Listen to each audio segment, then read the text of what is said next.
Welcome to the Supreme Resort Land v. World, a podcast about Disneyland and Walt Disney World, and which is the Supreme Resort. Each episode, we will discuss and explore each resort ride by ride, land by land, park by park, celebrity by celebrity, determine which is better. I'm your host, Jimmy, and thank you for joining me on this quest to help the greater good of humanity answer this long, elusive question, which is better, Disneyland or Walt Disney World? Joining me, as always, is Dan. Hi, I'm Dan, just getting ready to purchase an individual lightning lane for the Autopia. Awesome. And we also have Eric. I will also purchase a lightning lane, but I'm not attending that day. Excellent. They're $50. Oh, never mind. For the Autopia? Yes. You can buy individual lightning lanes for Autopia? It's a prediction. It's a prediction market? Based on world events. I'm predicting Got it. Oh, because of Autopia and the amount of fuel. Purchasing individual lightning lanes for $50 a piece. Mm-hmm. Yeah, I guess that's going to happen. It's fine. So, listener, this is our second episode in the March Madness. And just like the NCAA basketball tournament, it actually ends in April.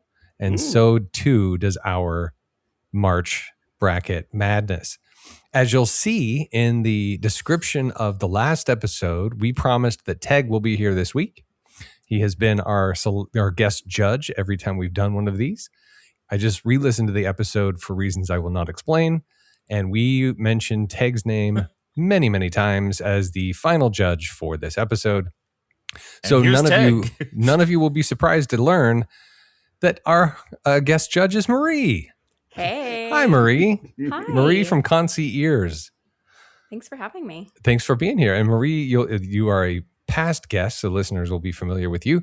And also, since then, you are continuing to thrive on the Spoke podcast. Sure. Yes, Spokes. There's Spokes. more than one Spokes. This is the answer to the hub crawl. This is the Spoke run. Correct. So we basically listen to the show, we answer questions, we pull listener questions from our Discord chat, and we talk about all kinds of things. That sounds really fun. I promise I listen all the time. I believe you. So I'm sure you having a good time with it? Yeah, we are. We're having fun. That's good. Do you have rotating guests on like the hub crawl? We do not. It's mostly Olivia, Rob, and I. Unless one of us is absent, then we'll pull somebody else in. But for the most part, it's just us. Well, speaking of being absent, Tag is not here. There have been scheduling conflicts. Things are going well in all of our lives, which is good. But we said if we ever missed episodes because something went bad. Oh, no, that's what if we did a wheel. But anyway, Everything's going well, just very busy. So we had a little bit of scheduling conflict. And Marie was kind enough to be our guest judge. I sent a note to Marie and said, would you be interested in guest judging? Here is the premise. And she said, I don't know anything about celebrities. And I said, perfect, because that's really not what this is about. Yes, it is about celebrities, but it's really more about the performance in the ride shore attraction for Disney. So the fact that you're not in tune with all the celebrity of it all, you can just appreciate it as a guest of the parks. Correct. It could be really fun, though, to describe these people as celebrities. Well, they are. Explain who they are and like why they are. It would be. And I will do that. I will pepper that in as we go through the discussion and kind of bring some relevance to Marie. We can do that together. So we have eliminated from 64 celebrities to 16. Just as a reminder to the listener. Oh, wait, before we do that, guys, do you have any business? No. Marie, how's concierging going? Concierging is going great. I've been very busy lately. So that's good. Yeah, it's good stuff. That's very good. Yeah, we're not allowed to talk about that on this network. Oh, that's right. They're not a sponsor. I still have nothing but love for the concies. And Marie, before we hang up later, you're gonna have to explain what it is that you needed from me, concierge wise. Okay. Marie booked a trip for a referral for me because she's better at it than I am. But I like the planning part. She can do the booking part. Right. But she's better at it, generally speaking. So I give it to the professionals. Anyway. Yes. And that's Eric, the professional. Okay. Great. So, listener, just a reminder, in our Sweet 16, we have 4 quadrants. And if you're not looking at the bracket, mostly because I haven't posted it and you have no access to it, unless you've created it yourself by listening to us, our 4 quadrants or regions In the upper northwest region is Disney IP. In the lower southwest region is Lucasfilm, etc. In the upper right is Pixar, and in the lower right, Marvel. Listen to the last episode of how I got to justifications of all these, because as we discussed, there weren't exactly 16 of each of these categories in every bracket, but I did my best. It was So- mostly Jim Cummings. It was mostly Jim Cummings. That's right. The other thing, I was listening back because somehow I lost the file we created in the last episode. My lovely bride on our ride home had to listen to the episode and write them all down again. Got to. So Got to. got to. Yes. Was able to, fortunately. Now, one thing that I didn't do very well is repeat for the listener what actually won. I had written it down, but didn't necessarily repeat it. So it was confusing as a listener and a person who was having to write it all down, who exactly won. Oh, so you're saying that it would have been easier and probably a better episode if at the end we would have said, okay, here's what we landed on. That's correct. Well, I Okay. think I did. Anyway, it doesn't matter. Okay, No, so I feel like that tracks with how we do our show. That's right. We wouldn't have- Yeah. Well, all right, so we have the Sweet 16. We're going to start in the Disney IP region, and we're going to discuss Kristen Bell. Kristen Bell plays Anna in Frozen Ever After. It is a boat ride replaced Maelstrom in the Epcot World Showcase. Sorry, R.I.P. before we continue, I just want to make a prediction Nope. that we will not have learned our lesson next year 100%. as of No, I would this bet on is that. how many times have we done this? I'll write Yeah. a check right now and post date it. So, listener, if you're doing a deep dive and listening to this like a year later, who knows? That's right. I know, and you're right. Okay. So Kristen Bell, all the things I just said, Marie, and Mhm. Jennifer Lewis, who plays Mama Odie in the Tiana Bayou Adventure in both the Magic Kingdom and Disneyland. She's Mama Odie. R.I.P. Splash. R.A.P. Splash You might Mountain, I also guess. recognize Kristen Bell from The Good Place, That's right. Mhm. Veronica Mars. Forgetting Other Sarah things that Marshall. my Mhm. She's that the one. titular Sierra Marshall. Yep, yep. But all those things are irrelevant to the Disney ride, show, or attraction. So, Marie, thinking about these two attractions and these two performances by these two actors, which one do you feel did a better job? Okay, so I feel like Mama Odie has a bigger role in her attraction because she's the one that is shrinking you down and bringing you Mhm. back to size and Okay. sending you on your Ah. adventure. Anna's kind of expected to be there, so of course she's there. And if she wasn't there, I would say they would just put in more Elsa. I don't think it would matter too much. Oh, wow. All right. So I think what we'll do is to not put all the pressure on Marie. I think Marie's going to be the final decision maker, and we'll give a little bit more of our nuanced opinion. But I agree. Jennifer I think, Lewis was also in Blackish, Goat, a movie in which they Oh, it made just a came movie out. about a goat Who is the greatest of all time. So The greatest executives goat? were like, "Hey, you know what we should do? We should make a movie with a goat." Because that's how movies are made now. Oh. She was also in Dirty Laundry, The Preacher's Wife, Sister Act 3. What's Love Got to Do with it? Three? Fresh Prince of- There was a French- 3? Fresh Prince of I guess so. Bel-Air. Poetic Huh? Justice. all right. Fresh Prince of Bel-Air Ah, is what I was yes. trying to say and failing. Got it. to. Okay. You're eroding your argument there. Yes. So we're going to move on to Eric Idle, who is Sir. Wait. What? Did we Wait, make do we- Oh, she already decision? decided Jennifer Lewis. I We're didn't gonna- decide. You can Oh, try to sorry. convince me otherwise. All You right, let's asked for go. my opinion. I gave Yes, it I to you. did. Guys, I agree with her. Go ahead.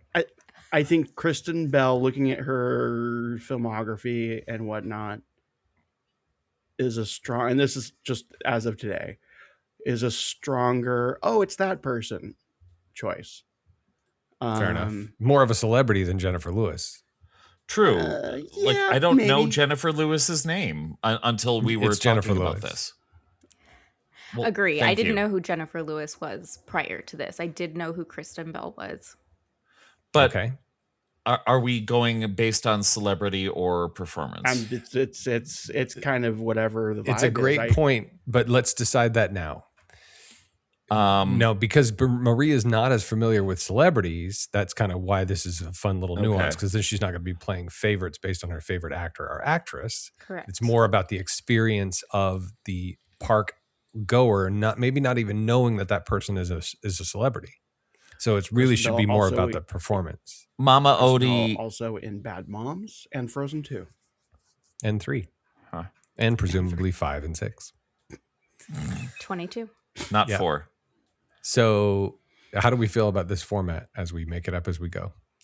I think we keep making it up as we go. Okay. I don't think there's going to be one answer to this, to be honest, because it'll be more of a clean, okay, that's the more interesting celebrity. Some will be like, okay, that's the more interesting performance.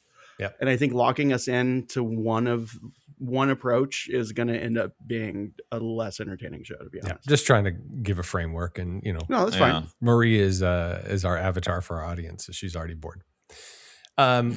All right, so let's move on to Eric. We're going to say Jennifer Lewis just for the sake of time. Oh, okay. Eric Idle, who is Nigel Channing in the Figment ride and the journey into somebody's imagination, sometimes starring Figment. He was also Marie in playing the same character in Honey, I Shrunk the Audience. Oh. He was generally also known for, outside of the attractions in Disney, generally known for Monty Python. Okay. He was in all the Monty Python. So Eric Idle, does his face come to your brain when you think about that name? Now that Yes. I explained it? Okay. I know who he is from Figment. From the ride. Okay, great. Okay. Are you familiar with the parrot sketch? No. Okay. Now, one of the most disturbing... she's a sophisticated lady. No, she does not know the parrot sketch. One of the most disturbing images you'll see in that attraction is Eric Idle's face projected on the moon. Yes. Very disturbing image. I recall. Yep. And then he is going up against Eugene Levy, who is playing Eugene Levy in Canada Far and Wide, the Circle Vision 360 from Epcot's Canada Pavilion. You may also know him from Schitt's Creek, Jaws, American Pie, Splash, not Jaws, Splash. I was going to say Jaws. Not Jaws. I knew there was a fish in it. Best in Show, Waiting for Guffman, Mighty Wind, etc. SCTV Star. Any of this ring a bell? Schitt's Creek. Great show. Great. Yeah. So Eric Idle or Eugene Levy as a park enthusiast. In fact, those attractions are right next to each other, geographically speaking. Also Cannibal Girls from 1973. Yeah, no, doesn't sound familiar. Okay, so do you guys want to try to convince me, or do you want me to just give you my opinion? Go for it. All of the above. That would be a good way to do the show. I think Eric Idle, he narrates. He's got more of a presence. He's got more of a presence. For me, Canada Far and Wide is a boring show. If it were Martin Short and this was the Martin Short version, I would say Martin Short all day because he's a lot more entertaining. But because Eugene Levy, as much as I love him as an actor, I think Eric Idle kind of has a bigger presence in the ride. Okay. Eugene's kind of boring. Eugene and Catherine O'Hara, R.I.P. It's kind of bland, their performance. But you're talking about it as though the Eric Idle ride is good, and it's not. It's not. Neither are good, in my opinion. And I think that as far as celebrity goes, Eric Idle, I mean, if the check clears, he's going to show up. Let's be honest. But he does his best. So here's what I'm thinking. He does something good. Does it have to be Eric Idle? Because I don't know anything about him other than he's Figment's friend. So anybody could have been in that attraction, and I would be that cool is with that. A good qualifier. Interesting. Who else can we imagine in that role? Well, what's the question? Is it whoever's Figment's friend is my choice, or? Well, what do you mean? I think this is a good thought experiment. For example, if we replace Eric Idle with Eugene Levy, it would work just as well. Yes, it would. Probably better because Eugene Levy is probably a better actor. Mm-hmm. Huh. What does this mean? What if we replaced Eric Idle with Eugene Levy in the Canada movie? That would be interesting because it would point out that Canada is a part of the Commonwealth, and it'd be really uncomfortable. I think both these attractions are better if they switch roles. I think I want to lean in on Eugene Levy is starring as himself. Yes, he is. Which is kind of the ultimate celebrity cameo. It is the ultimate celebrity cameo. And he's just having a conversation with his pal Catherine about Canada. And maybe he's having a conversation with us about Canada. That nobody. I think in terms of like which is who's the bigger get, I think Eugene Levy is. But I'm not saying that wins the argument. I'm just saying let's actually have the discussion. Okay. Well, I think we've had the discussion. Now it's time for Marie to decide. Yeah, so I'm going to be a hypocrite here and say Eugene Levy wins because Schitt's Creek. That's funny. I don't know anything about celebrities, but I'm going to pick it because I like that show. I just said I'm going to be a hypocrite. No, it's here. good. I'm good. We were watching episodes of that yesterday, so it's a fun show. Okay, let's move on to the Lucasfilm etc. bracket. Hold on, I think I broke Dan. Dan, are you okay? I'm good. Okay. Are you sure? Did I hurt your feelings? Eugene Levy? No, you did not hurt. No, you did not hurt his feelings. Okay. I'm speaking on his behalf. He's reading something. Got it. I'm looking ahead. Yeah. So moving on to Lucasfilm, etc. Jim Cummings, in this case, Marie, plays Hondo Ohnaka in Millennium Falcon Smuggler's Run. Okay. We don't Millennium Falcor, as you. Will you just stop it? Inside joke. I'm sorry. I shouldn't do that. So anyway, Jim Cummings also, Marie, for context, is a lot of Disney voices. As I mentioned in the last episode, he was the preamble narrator for the pre-show of what is it? The Epcot show, Illuminations, Reflections of Earth. That was him. He plays Winnie the Pooh. He plays Tigger. He plays Hondo Ohnaka. He plays the Firefly from Princess and the Frog. He's a very talented, well-rounded actor. So in this case, he filled in on Be Prepared.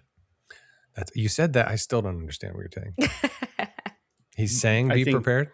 Yeah. I think instead of second half. Jeremy Irons? Jeremy Irons, I think, didn't sing the second half. Yeah. Interesting. You haven't heard that before? Talented. I keep saying I heard it last episode, but I didn't understand it then. Okay. Sorry. So this is Jim Cummings playing Hondo Ohnaka. Now, in this case, he is physically there as a robot, and he is also on screen as himself, painted up as Hondo.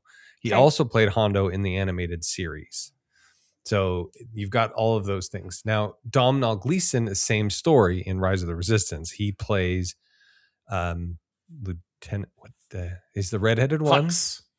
Hux, General Hux. He plays General Hux. He's redheaded.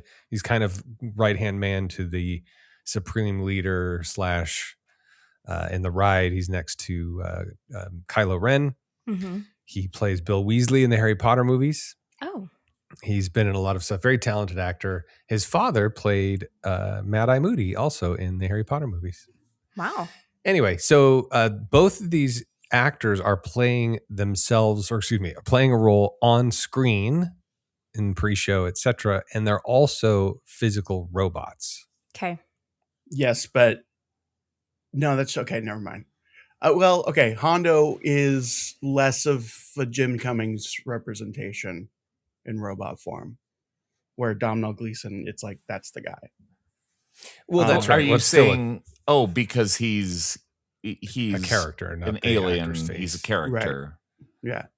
So now I don't know. Here's my argument: is Domhnall Gleeson is a very talented actor, but he's playing a Domhnall Gleeson type, whereas Jim Cummings is unrecognizable. I'm going to push back on that because Jim Cummings being in anything is like there being a churro cart in a lamp. I like that argument, actually. It's like, who cares? He's less. At this point, he's not. He's more of an employee than a celebrity. Fair enough. And if you looking at Domhnall Gleeson's filmography, I love that he's usually in these like kind of indie leaning or artsy leaning movies. I mean, he's in some big things, but he's also in like Mother. Sorry, Mother. Paddington. I realize that people are going to be in things Was that people have seen. What I'm trying to say is that he has more of a like indie cred, or tries to. He's in The Patient, The Revenant, Ex Machina. Like he's got more to lose by being there, appearance wise. It wasn't Paddington. It's more of a Whiplash thing to be like, oh, he's involved with this. So again, going back to the Eric, I think it was Peter Rabbit. That's Peter right. Rabbit, that's what it was. It was Peter Rabbit. Yeah. So what did they do for Jimmy, the attraction? You disappeared. Yeah, I know. You're gone. On purpose. Okay. Go ahead. Okay. Here's what I'm thinking. When Hondo, it's Hondo, right? When Hondo breaks down, they throw a tarp over him, and he's got to be on a screen. Correct. Right? Okay. But then it's actually him. But it's still on a screen. Like, he doesn't actually come out in costume and makeup, right? He's not a person. No, none it's of a them screen. do. Yeah. Okay. So he breaks, they throw a tarp over him. And then when Domhnall Gleeson breaks, the whole ride goes down? I don't know if that's been the case. I think he probably just is stiff. I don't know. He's probably just stiff. If we're what's the B mode of I don't know B mode. I know B mode of Kylo at the end. Later, yeah. So what's your what are you getting at, Marie? Well, I'm debating, because is it better that they can just throw a tarp over person one and have him on the screen? Or is it better, in my brain, that General Hux breaks down and then the whole ride is done? But if that's not what happens, then I'm stuck. You guys have We're not sure. So I think Dan's point of Domhnall Gleeson is a more respectable actor who is in a Disney ride, whereas Jim Cummings is practically a churro cart in every land, is just expected to be there. So perhaps Domhnall Gleeson being respectable. Well, I'm taking the point in that Jim Cummings is an employee and Domhnall is more of a. What I'm applying to this is like if someone knows who both of these people are, and they're like driving to Disneyland, you're like, oh yeah, and there's something with Jim Cummings, and they'll be like, isn't everything Jim Cummings? And then if you say like, oh, Domhnall Gleeson, your favorite actor is in here, it's like, oh my God, how the hell did that happen? Yeah. Okay. Right. So then I'll reframe the question in a different way, Marie. As a guest going on Millennium Falcon Smuggler's Run and a guest going on Star Wars Rise of the Resistance, which one, if you took out, wouldn't have an impact on you? I don't care about Hondo. I think that General Hux is actually central to the story. He's got quite a presence. Hondo could be any other Star Wars person, as far as I'm concerned. It could be Eric Idle, for example. Yeah, that guy. So Domhnall Gleeson moves on to the Elite Eight.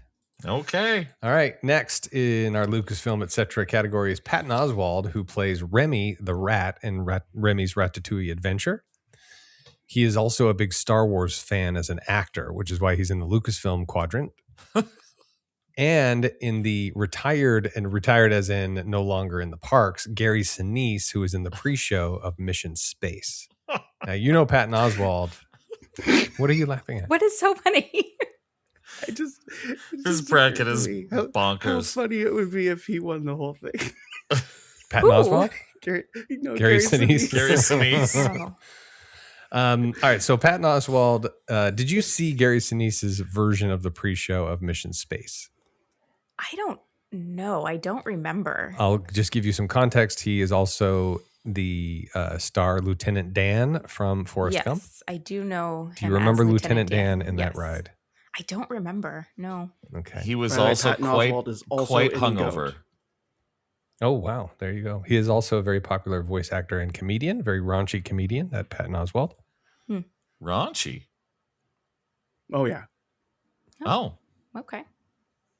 And that actually makes this bracket really interesting to me because either is interesting in its own way. Because the way Patton Oswalt ended up in Ratatouille, I don't think it would have happened if Pixar was under stricter Disney control at the time. But it was in that weird gray period where like they were, do we own it? Do we not own it? Do we care? Do we not care? And so that's fun. And I enjoy him as a comedian very much. Not that that matters, but, and then there's Gary Sinise. Who is Gary Sinise? It's so hilarious. You might also know him from the Gary Sinise and Lieutenant Dan band. Yep. No. The fact that now let me ask you this. CSI New York? What is the first time what year approximately is the first year you rode Mission to Space? 2006. So Gary Sinise was on that ride in 2006. Yeah. What does that Was tell he you? already Lieutenant Dan? I don't know. He had been Lieutenant Dan for a couple decades at that point. And some would say he's been Lieutenant Dan since, because there's a lot of, I'm looking at his filmography. There's so much like military and history stuff. And oh my God, the Lieutenant Dan band is a thing. I thought you were joking. No, it's and there's a video it's real. for the common good. Wait, but is he in it? Oh my God. Yeah, he's he the Gary Bass? Sinise of Gary Sinise and the Lieutenant Dan band. Okay. Oh my God. Okay, wait. We're straying. Are we though? No. Shockingly, no, we're this straying is exactly here. where we need to be. No, So I'm bringing it back important. because All right, what do you say? What do you got? Gary Sinise is no longer in Mission That's correct. Space. That's correct. He This was is the replaceable. retired bracket. Yes, that is correct. And by the way, replaced with the exact verbatim dialogue. They didn't change a word. And Eric Idle's doing it. No, it was what's her name? Gina Torres. Taurus, yeah. Anyway, she lost to Glenn Close. He was Okay. also in Apollo 13. All right, But so Patton Oswalt- Remy. Snake Eyes. Remy kind of needs to be in Mission Remy. to Mars. Yeah. And Forgotten. they didn't hire a voice sound alike like they Imposter. do with Tom Hanks. The Stand. Reindeer. And you don't remember actually seeing Gary Sinise in that Open ride. I think season. that tells us that you select Patton Oswalt. Captain America, the Winter Soldier. I'm gonna say you're right. He was in Captain America Winter Soldier.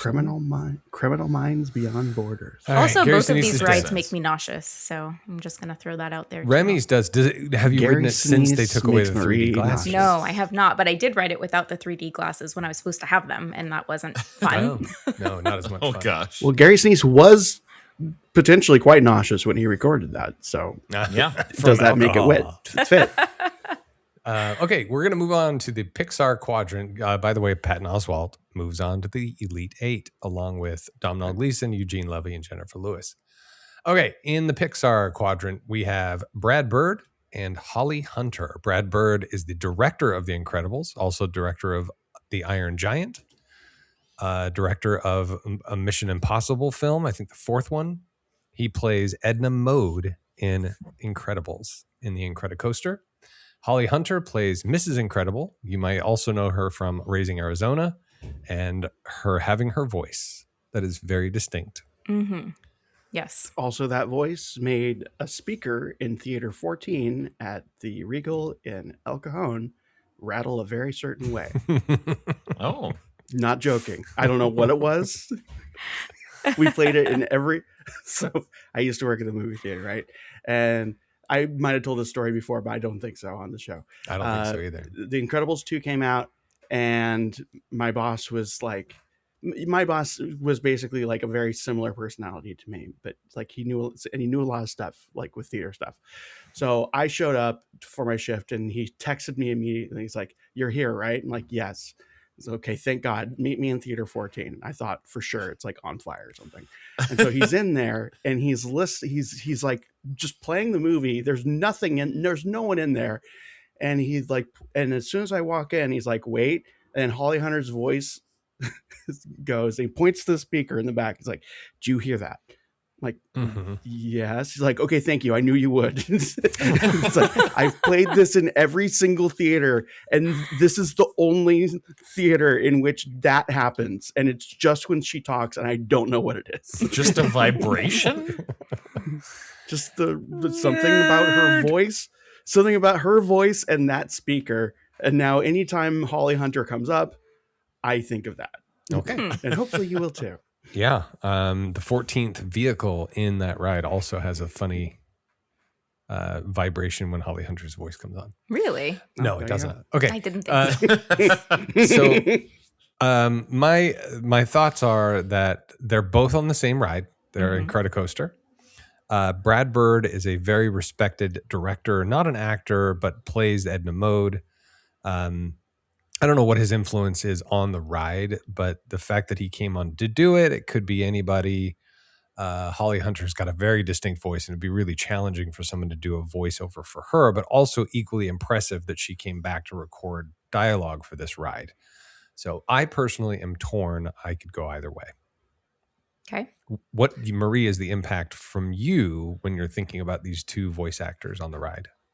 Well, for me, I feel like, once again, Edna Mode is central to the story. She's the one that lost the baby. She's the one that ends up with the baby. Fair. The rest of the Incredibles are in there in the middle, but I don't know that any of them individually matters as much. Like if Mrs. Incredible wasn't there, would we all be like, but wait, where is she? Or would we like, just doesn't matter. Interesting. And the only two characters that have a physical presence are Jack and Edna. They have physical presence in the end of the ride. Yeah. The others it's the last voice you hear is darling. I get what you're saying, but they all do technically at some point. Oh, yeah, I suppose you're right. Except they're for just static figures. The fast one. Yeah. Dash, Dash, thank you. Dash. Yeah. You see him. He's physically there, Dan. You just can't see him because he's moving so fast. You can see his footprints. A lot of impaled babies in there. Played Martha in Batman versus Superman. That's right. No, she wasn't Martha. She was in Batman versus Superman. She was like a senator. Oh no, she was. She was. She blew up. She got blowed up.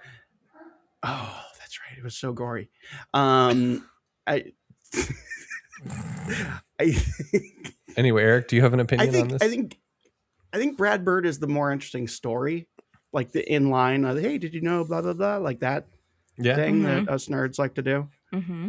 Yeah. I mean, Edna's a more charismatic character. Yeah. But like Marie said, she's kind of influential in the attraction. She's the inciting incident and also the conclusion. Right. And maybe that's it. I'm thinking of the end of the ride because Mrs. Incredible is barely in the ride. That's right. All of the other characters are in the ride more. Song to song. Bonnie and Clyde. All right, Marie. Swing shift. Final answer? I'm going to go with Brad Bird. Brad Bird. Mr. Mayor. All right. Moving on to Larry the Cable Guy, who plays Toe Mater in both Mater's Junkyard Jamboree and the Cars and Credit Cars. Cars Radiator Adventures. Spring Racers. Radiator Springs Credit Racers. Cars. Yeah. I was doing this on that last episode. I just, when you're on the spot and my son, he's like, yeah, good one, Dad. You're the expert. I'm like, well, he was embarrassed. I couldn't remember Sally's name. Oh, he was embarrassed for you. Yeah, well, I'm embarrassed for myself. The Cable Guy's filmography includes the Blue Collar Comedy Tour, Cars, Health Inspector, Delta Farce, Witless Protection, Cars 2, Tooth Fairy 2, Cars 3. A Medea Christmas. Oh, boy. Jingle All the Way 2, and Cars 3. And Wallace Shawn, who plays Rex the dinosaur in the Toy Story franchise, and in this case, Toy Story Mania. Also, he's Inconceivable Vizzini from The Princess Bride. Ah, okay. He's done a lot of other things. Again, a very distinct voice like Holly Hunter that, he plays a very much a Wallace Shawn type character in everything he does. Same with Larry the Cable Guy, both kind of one-note actors. Larry the Cable Guy, an actor. I'm using the term actor loosely. Mom and Dad say that. Well, he is an actor playing the part of Larry the Cable Guy constantly. That's right. That's true. That's a good point. That is a character. Yeah. That is technically a character. So, Marie, initial thoughts? My very first initial thought is Larry the Cable Guy has 2 attractions.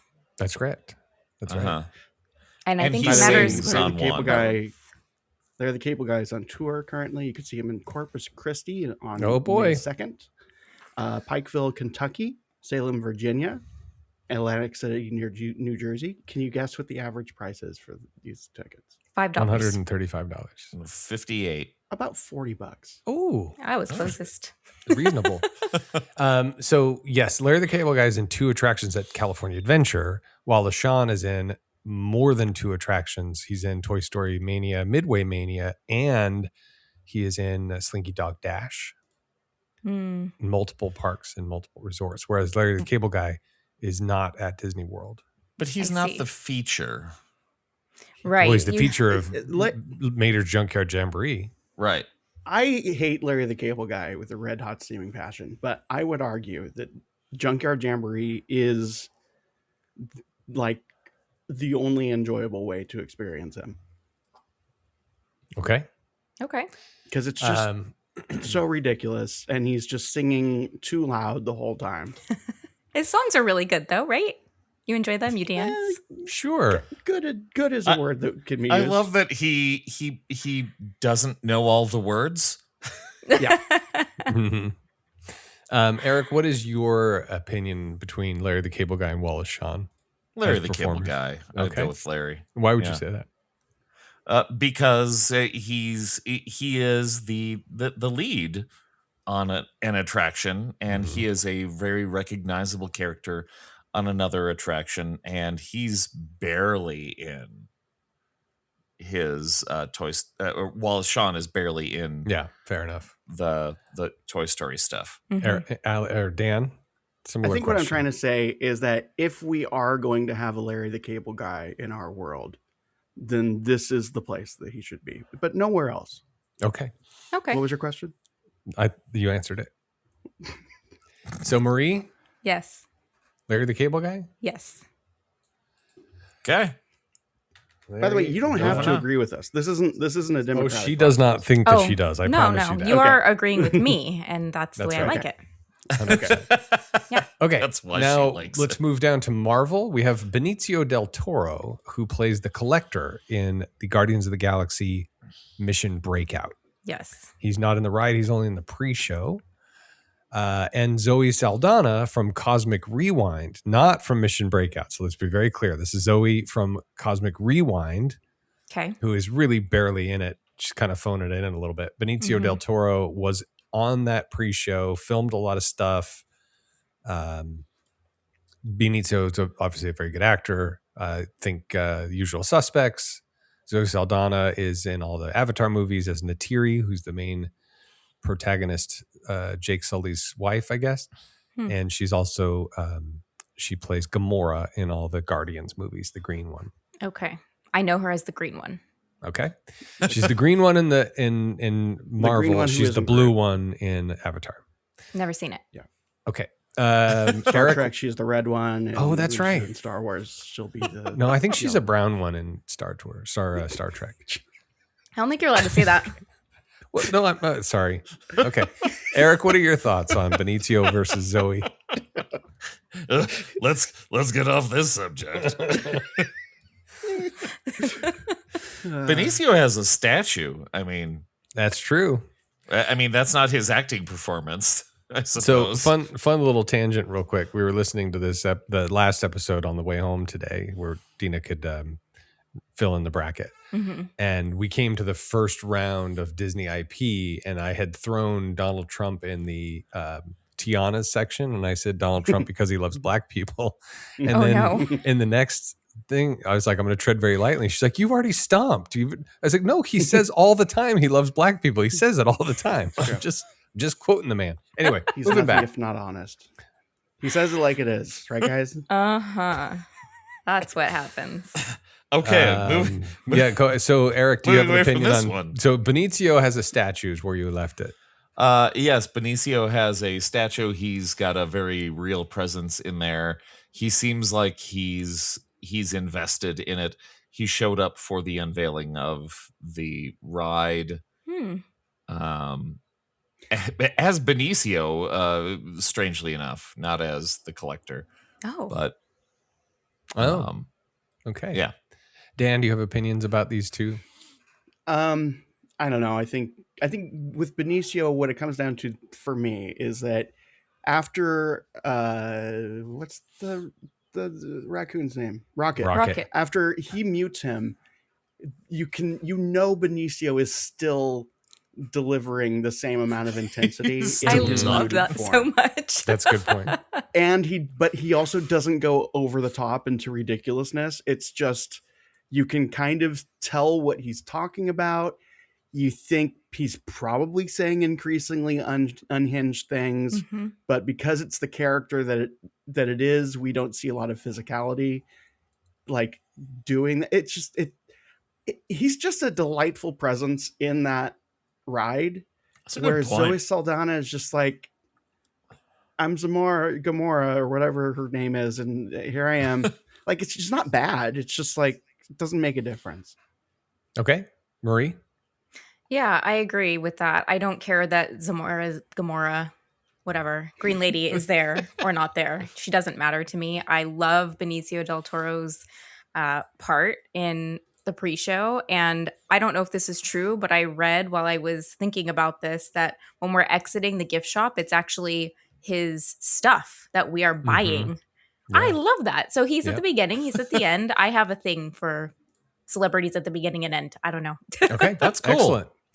Benicio del Toro moves on to the Elite Eight, and he will challenge either Glenn Close or Terry Crews, both of Oof. which are in the pre-show of Guardians of the Galaxy Mission Cosmic Rewind. Glenn Close is a very famous actress. She should not need any introduction, but in case she does, she is Cruella de Vil from 101 and 102 Dalmatians. Was she in anything else? Because that's all I know her from. Sunset Boulevard. Basically nothing else. Okay. She wasn't really She's in an much. incredibly good actress. She hasn't done much. Terry Crews, Brooklyn Barely has a Nine-Nine, career. I believe. Hmm. He is the gentleman at the beginning of the pre-show. He's kind of funny. Mhm. Both are in the pre-show of the same ride. Yes. So Terry Crews, former NFL player, also Brooklyn Nine-Nine, he became a very funny actor and does a wonderful job in the pre-show of Cosmic Glenn Rewind. Close was in the Elephant Man? What the hell? Yeah. What, the Lynch one? Yeah. She was in that? I don't thought remember that was John that. Hurt the whole time. So I Oh, really okay. don't have any strong opinions about these two. You guys can try to I convince have- me I- either way. I don't. I have something that I can never not notice in that attraction. Okay. And that is that Glenn Close is very clearly reading off of a cue card that is outside of it's not a teleprompter in front of the camera, it's somewhere in the corner. Okay, Hmm. I haven't And been she on does this ride, not I know haven't her seen this. lines. Oh, But let me add, she's playing a politician, and That's right. Is it possible that that's a character choice? she is a good actress. That's a good Ah. So take. So a couple of things, just to give you some color. So because Dan hasn't been on the ride, Glenn Close is kind of like a poor man's Meryl Streep, Mm. right? How dare you? And What? so the fact that kind of I get what you're saying. She's B-roll Meryl just like- Streep is. It's in like how this. I Go I ahead. used to call Sandra Bullock, not Julia Roberts. What? That's right. Glenn Close is not Meryl Streep. That's right. Sorry, Yeah. Marie. Do you want to unpack that? Those are That's not not the a- same. that's Those not a are good not the same comparison. thing. I think Sandra- what he's Okay, trying so to it's get like- at is an archetype of a romantic comedy. So it's like, okay, who would be good in this role? Well, Julia Roberts would be fantastic. She's not going to answer. She's the not phone. available. Sandra so- Bullock would be good yeah. though. Okay, think Sandra that's Bullock is fair. good. Period. She's We good, don't no doubt. need- Just like she's fine. saying the same on. thing, Marie. Glenn Close is really good, but she's not Meryl Streep. Okay, we Sandra don't have to Bullock's fight really about good. this today, but we're gonna revisit this another time. And then who played Catwoman? Remind me Which one? Halle Berry? Sandra, no. Oh, Anne Hathaway. And Anne Hathaway is following this math, not Sandra Bullock. Oh, interesting. I think that's Mhm. all right. There's Anyway, layers. all right. Huh. So if you listener, if you understand what we're saying, you're nodding your head. No, you're shaking your head. Okay, so in Glenn Close- disappointment. Glenn Close is that Go and put in your head in a circle. Terry Crews. I know we. is not phoning it in at all. He's really performing this thing. Epcotians, you're supposed to tell me when I'm on, et cetera, et cetera. Just for context, I have no opinion. So that's really all I remember from the pre-show in this attraction. I remember him and him being really funny and me laughing all 4 or 5 times I've done this attraction. Okay. I remember Glenn Close being there, but I don't really remember what she said or what she did or why she mattered. So I didn't. I know we don't usually like to do this, but let me throw this out: Glenn Close versus Benicio del Toro, as opposed to Terry Crews versus Benicio del Toro. I think the first one's more interesting. Maybe. But so Meryl Streep is actually in the Guardians of the Galaxy movie. She plays that same character. She's like the president of this planet. Glenn Close, yeah. I remember her from the movie. Yeah. So she's reprising her role. What did I say? Again, not Meryl Streep. Did I say Meryl Streep? Meryl Streep. Yeah, and Glenn Close is not Meryl Streep. Not Meryl Streep. There we go. So if Meryl Streep was doing this, I think it's a no-brainer. But what you're getting at is the memorable part between these two performances, Marie, for you is Terry Crews. For me, it is, yes. All right. So I think that's the answer. All right. That's the Elite 8. Let's move on. We're going back to the Disney IP. Jennifer Lewis, Mama Odie, Eugene Levy. Mama Odie, Tiana's Bayou Adventure, and 2 versions. And Eugene Levy, who plays himself in a subpar Canada 360 film. Okay. Are we doing more debate or do you just want me to pick somebody? I just want you to pick somebody. Jennifer Lewis. But you have to tell us why. Because once again, she is central to the attraction. So Eugene Levy could be swapped out for any other Canadian. Any Canadian. Jennifer Lewis needs to be there as Mama Odie. Eric Idle. Okay, excellent. Very well done. Very well reasoned. And by the way, Jennifer Lewis more likely to be on our show. That's right. If we want to circle back to the original. We just needed to eliminate 64, Dan. That argument's done. All right, so Lucasfilm section, Domhnall Gleeson as General Hux, Patton Oswalt as Remy the Rat. Ooh, that's tough because they are both important to their stories. But Remy is the attraction, not just a piece of the attraction. So I'm going to have to go This is about the celebrity. The celebrityness of the thing. Okay. But then I have to remember who these celebrities are as celebrities. I think they're both equally interesting in their own ways. I mean, you're the judge, so whatever you say is correct. But well, if we're saying if I'm judging or not, that's true. That's fair. This is the best celebrity in a Disney pre-show attraction, ride, show, etc. Okay, so celebrity-wise, that would be Domhnall Gleeson because people know him as a celebrity more than Patton Oswalt, who's a director. Did I track this correctly? Patton Oswalt is a comedian. I think it's comedian. For different that's audiences, right. It's kind of neck and neck. They both have very audience. Yeah, they both have very strong. I can't believe it's actually that guy energy in terms of them being there. Okay, the audience base. Because Patton's done a lot of stuff. I mean, he did MST3K. He's done a lot of stand-up specials. Yeah, a lot of specials. I mean, and we're surprised he's there because Disney wouldn't normally allow this person to be part of their projects. That's right. There is that, but Domhnall in his own way kind of has a little bit of that too. Yeah. He's so more of a dramatic actor. If all things are equal, then Marie, back to your point, is that we don't have a Remy attraction without Patton Oswalt, and you don't need General Hux for a Star Wars ride. That's what I would go with. Yes. Okay. Patton. And yeah. Okay. Patton and Oswalt. I think we can probably assume that Patton Oswalt was more excited to do this job than Domhnall Gleeson. Probably. All right, and we can probably get Patton Oswalt on the show. Probably good. Moving to whoever wins this is going to be on the show. Well, we should try to. We should definitely try. We should Genuinely call try. it. I mean, you got 100%. me here, so I know, your right? chances are pretty good. That's right. So back to Pixar, Brad Bird or Larry the Cable Guy? Oh, this is so Brad Bird hard. or gosh. Larry the Cable Guy. Oh, I don't like this. Why is Dan laughing? Dan, what's funny? Does he think it's as funny? Those words in sequence were very fun to hear. Eric, what are your opinions about Brad Bird, Larry the Cable Guy matchup? I mean, Brad Bird is like the director of so much stuff, and couldn't find. I love the story of Edna Mode, where he couldn't find somebody that could do the role the way he wanted it done, and so he just did it himself, and has created this character that's so iconic. Some could say the same about Larry the Cable Guy. He couldn't. But Larry the Cable Guy, they created a busted up truck and said, we got to get Larry the Cable Guy to do this. He wasn't in charge of the project. That's fair.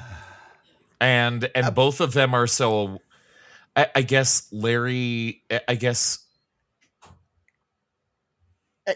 I mean, All right, I'm going to rephrase the question.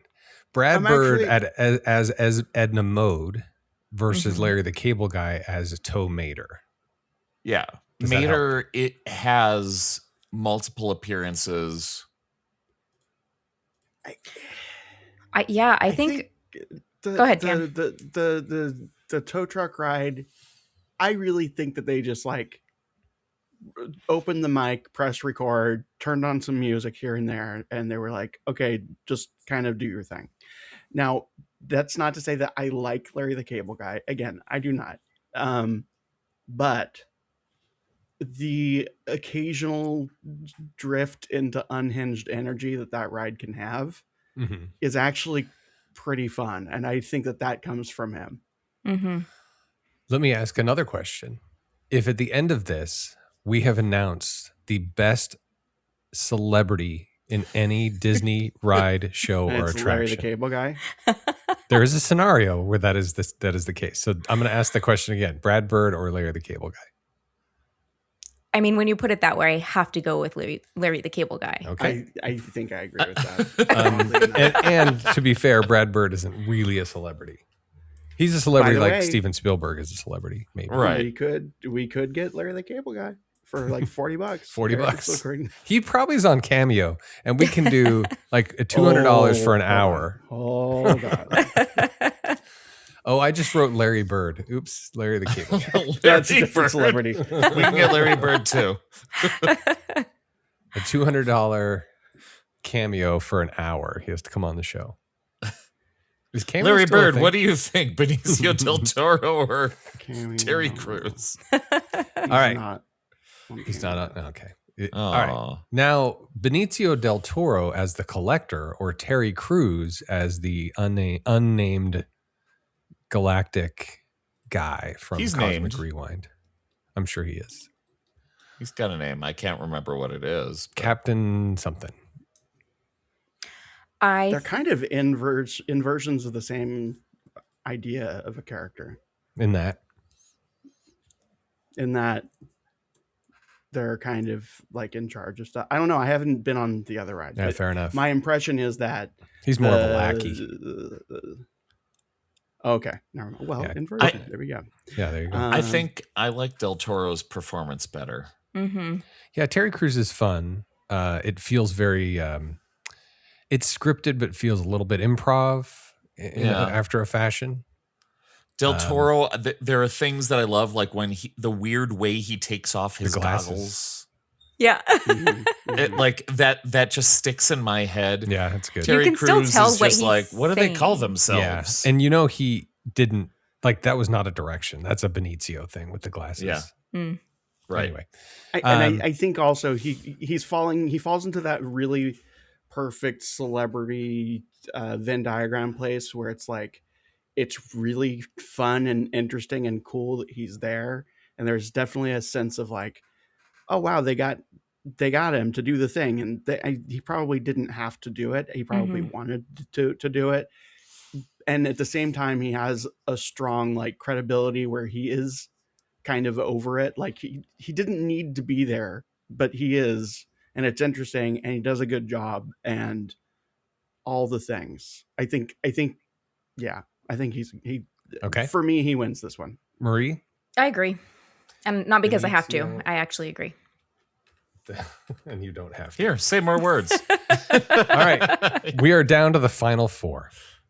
The final four. In the West, we have Jennifer Lewis as Mama Odie on Tiana's Bayou Adventure, and Patton Oswalt as Remy the rat in Remy's Ratatouille Adventure. Both rides have the term adventure. One is a Bayou Adventure, one's a Ratatouille Adventure. Oh. Irrelevant, but fun. One's international. One is international. You've got Remy in both Disney Studios Paris Adventure World, whatever it's called now.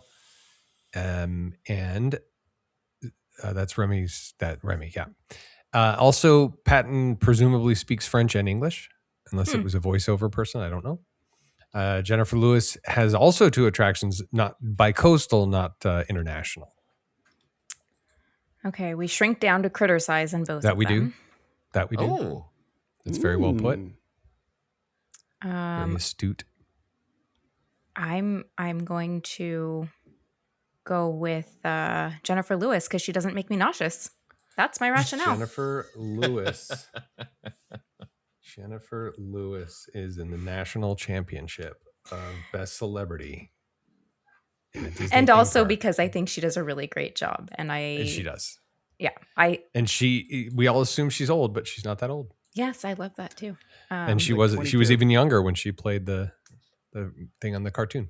Okay, now in the East we have Larry the Cable Guy as Tow Mater and Benicio del Toro as the Collector. This is a weird matchup. Both wonderful in such different ways. Mhm. Larry is Tow Mater in 2 attractions. Benicio in the same park. By the way, all three of these attractions are all in the same park. Mm-hmm. Larry the Cable Guy plays Tow Mater in 2 attractions. Benicio del Toro does the pre-show, and as you pointed out, Marie, the final. You're in his collection purchasing his goods. Mm-hmm. Benicio del Toro or Larry the Cable Guy. Oh, Benicio's in the queue as well, isn't he? Well, he's in the Or is it- pre-show. Yeah. In the Yeah. queue, yeah. No, I meant like outside when they play his like collection of music Mm-hmm. and sounds. Oh, interesting. Yeah. Mm. Yeah. Larry also in the pre-show of his ride. Right. Oof. Oh, this is so tough. They both have their own ride, yeah. Well, yeah, after a fashion. Kinda. But Larry the Cable Guy has 2 attractions, and he is the attraction for one of those attractions, Named and very after his necessary. character. Correct. It's Mater's Junkyard Jamboree. And it's also the Guardians is in the Collector's Palace. I'm not saying you're wrong, but let me still just push back for the argument's sake. Okay. We could say the same about Tony Shalhoub. He's not He in does this. have a ride. Well, he got voted out in the first round. Right. I'm just saying that like it's not. I don't. If that's going to be, I think that is a qualification, but I think it's not a strong qualification. Given Okay. that Because of other people have Luigi's the same thing. Yeah. Rock yeah. and Right. Roadsters. Yeah. Yeah. Okay. I'm not saying again. I honestly can't pick a winner between these two, other than I think if we go with, I think one is a clearer winner against Jennifer Lewis. Mm-hmm.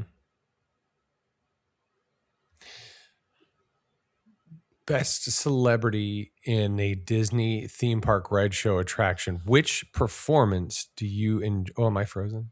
No. No, you're Okay. fine. Which Yeah. performance do you enjoy more? Do you enjoy Benicio del Toro's Collector performance or Larry the Cable Guy's Tow Mater performance? Okay, that's really hard because Benicio gets muted, and I don't want him to, and Mater doesn't And get you muted. want him to. And you I kind do of want want him him to at times. I At think times. that answers your Fair. question. That's I, great. I also think that just my own spin on this is that I don't see myself ever being annoyed by Benicio del Toro's presence. When he comes on the show. But when he comes on the show, but at the same time, I think Larry the Cable Guy's presence is supposed to be annoying. And he's got more He does it well. content. Yeah. He's got multiple songs. We've got seasonal overlays. We can do Halloween or Right. Halloween.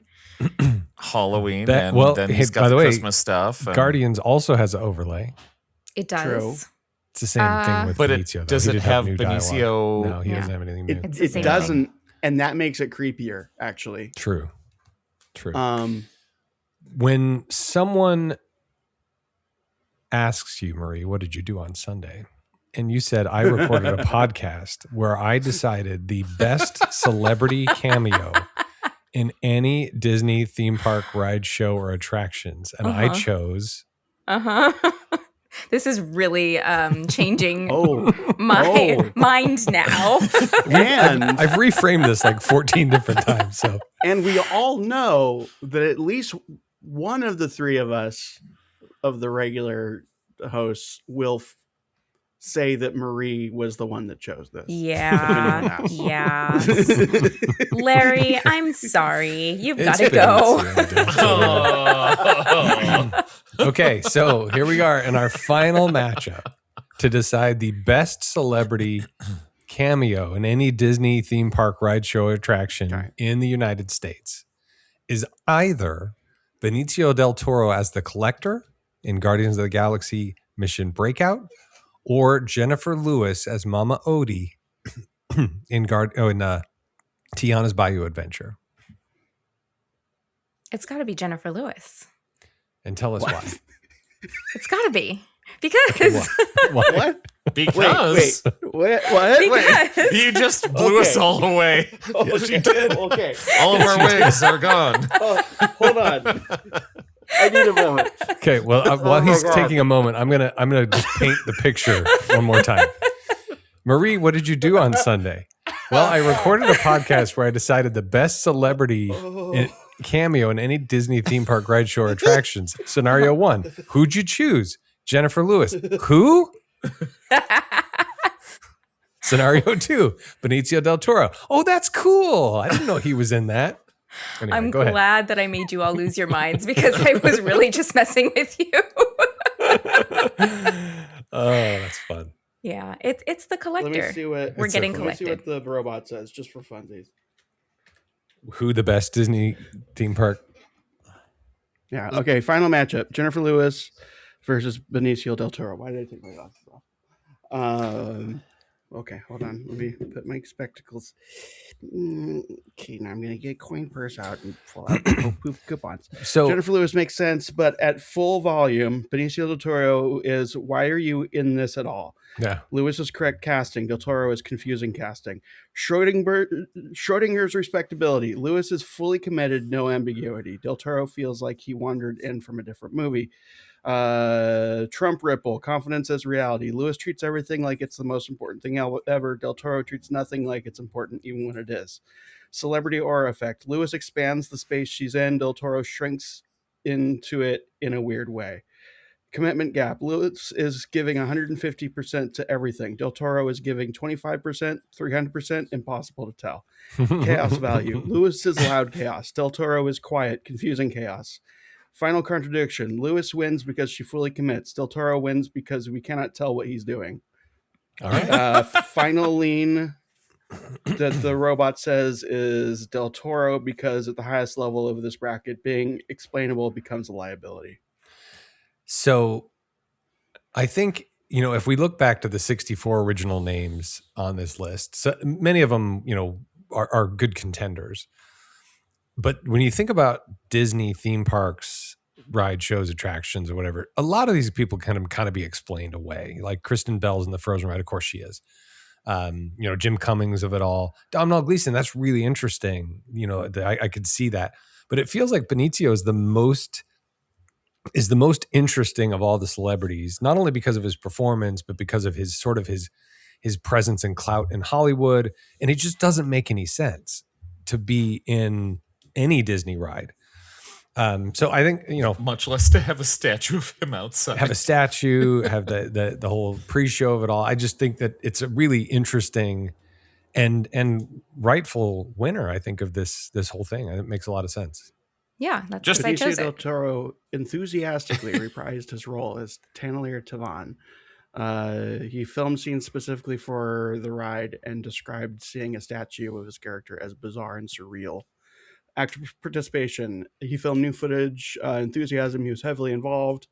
Character he was spotted filming in 2016 wearing the white hairpiece. I do remember him being like very involved with the opening of this, and like but he was playing. He was himself. Yeah, at the I opening. think. And he. Yeah, I think. But he was probably playing a little bit of the collector. Maybe I remember him being quite drunk at the footage. Yeah, it's been a while since I watched that video. Go ahead, all Marie. right, so Marie, thank you Yes. for that. That was awesome. Well done. Well you. played. You were very engaging and charming. Thank you. Thanks. And so we talked about the spokes, Mm-hmm. the spokes walk, spokes run, or just the spoke. It's opposite of hub crawl. Spokes. Just spokes. It's just It comes Where- out of the hub. Where can Comes out of the people hub. listen to the Spokes podcast? I'm pretty sure the Spokes comes out on all of the podcast things. Eric, Mhm. you're our producer. Yes, it is on all the podcast things that I know of. And how often does it release? So every other week, we are opposite the hub crawl. So every other Friday, you will hear either Spokes or the hub crawl. And the Spokes the following Friday is in response to the hub crawl the previous Friday. Correct. That's really fun. And concierging is going well. And thank you for all of the support you've given to me over the years on that. Oh, yeah. And if somebody wanted to reach out to you to plan their vacation, and by the way, like we talked about, I do a good job planning. Like I like here's the detail, here's where you go, all that kind of stuff. I enjoy that part of it, which I'm sure you do as well, and you're very good at it. But you have developed or been part of developing a vacation planning tool that is beyond anything that I have the capacity for. And I want you to kind of share some of the tools that you have helped build and that you provide to your clients.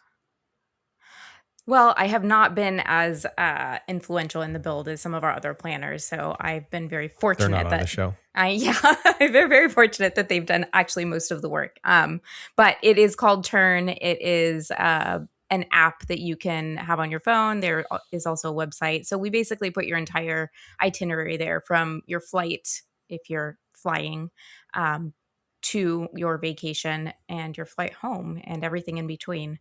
So we have a lot of information in there. We send out a lot of updates about things to look forward to, events that are happening during your vacation. Again, if you're flying, we're going to have your flights in there. We're going to have your shuttle or whatever transfers you need to and from your trip. If you're doing cruises, we've got a lot of information for basically every destination. And I don't just do Disney, so there's that too. So the app is your entire agenda all in one. Like, here's what's happening next, Yes. and you're going here and you're going there. Now, I assume that doesn't interface with the Disney app. So like if you have a lightning lane, that's not going to be in the Turn thing per se, but where you're staying that night will be, and where you're having dinner and a predetermined reservation. Yep, exactly. So That's you awesome. will still need your Disney app for Right. your lightning lanes, your tickets, all of those things. But this is another piece to see your overall trip. That's the kind of thing you can get with Marie as a vacation planner. I'm sure that's true with many other vacation planners, but I can't speak to them because they're not on the show. So, Marie, if somebody wanted to reach out to you to plan their next Disney, Universal, cruise ship, Disneyland Paris, whatever vacation, how do they reach you? You can reach me through the concierge website. You can call Jimmy, or you can find me on That's right, Instagram. because I'll refer you. My Instagram is LandWorldSea with Marie. There's underscores under all of those words. I am not super active there, so DM me and be patient. Or We're you called can Jimmy. call 856 Our Ears. No, that's or not yeah, a call thing me and anymore. I'll just refer. No, It's we- not? We don't it's have a over, phone number yeah. anymore. Yeah. Call it. Oh, You gotta come to happens? the meetings. yeah, we should do it anyway. Concierge.com/856 Our Ears. Okay. By the way, any listeners, if you want to create a podcast called The District Resort, let us know. Okay. Excuse me. I have been sitting for 10 consecutive hours, so I need to stand up and move around. So, without further ado, Dan, Eric, do you have anything else to add? Listener, try standing up. It's fun. It's good for you. Oh, it's good for standing's circulation. the best. Oh, Indeed. Well, I want to thank Marie, Concierge Marie, for joining us on this episode and being our guest supreme judge for the best the best celebrity cameo in any Disney ride, show, or attraction. Maria has decided it is Benicio del Toro as the collector, a very wise and astute, accurate choice. he will be on next week's episode. He will be on next week's episode. Very much like we said Tag would be on this week's episode. And we also said it would be next week, and that was a month ago. Unlike me, he will not be a last resort guest. Oh, no, you were the Oh, second my. resort, to be fair. That's a good name for our The Last fan Resort? podcast. The Last Resort. Oh, I like that. Yeah, because it's the last episode of the Supreme Resort. Or I'm listening to this as a last resort because I'm so bored. Yeah.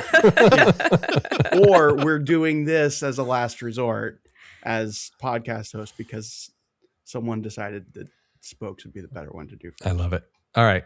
Awesome. Well, thank you everybody for listening. Have a wonderful week, wonderful day. Be good to each other. And until next time, the resort is adjourned.